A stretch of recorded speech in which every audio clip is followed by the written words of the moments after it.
Hello guys, present ఇప్పుడు మేము తిమ్మప్పూర్ అనే విలేజ్లో కోతులు పడుతున్నాం.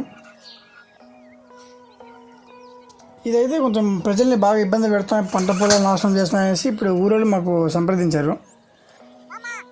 అయితే కోతులకైతే ఎటువంటి హానికరం ఉండదు. దీంట్లో మెయిన్ చూడండి, పల్లికాయలు వేస్తాం నేచురల్గా. అవన్నీ నార్మల్ పల్లికాయలు కాబట్టి దానివల్ల కోతులకు ఎటువంటి ఇబ్బంది ఉండదు. ఈ కోతులు బాగా పంట పొలాలు నాశనం చేస్తున్నాయనేసి మనిషి మీద పడేది, పిల్లల మీద పడేది, పిల్లల్ని బాగా గాయాలు పాలు చేసాయనేసి మమ్మల్ని ఇట్లా పిలిచారు. ఇదైతే ప్రైవేట్గా పడుతున్నాం, గవర్నమెంట్ అయితే కాదు. ఇప్పుడు మీ ఊళ్ళో కూడా ఇట్లా ఉంటే చెప్పండి, మమ్మల్ని సంప్రదించండి. చూడండి, ఇప్పుడు పల్లికాయలు వేసాము, అవి అయితే కొంచెం మంచిగా అలవాటు అవుతున్నాయి. ఇది టెక్నిక్గా పడతాం. బోన్లో మినిమం ఒక 200+ పట్టచ్చు.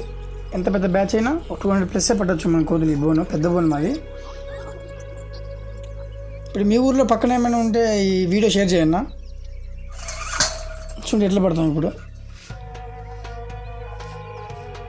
దింపేది కూడా ఇప్పుడు మామూలు పెద్ద అడవిలో దింపుతారన్న, అది కూడా ఊరోళ్ళు దింపుతారు, మనకు సంబంధం ఏం లేదు దాంట్లో.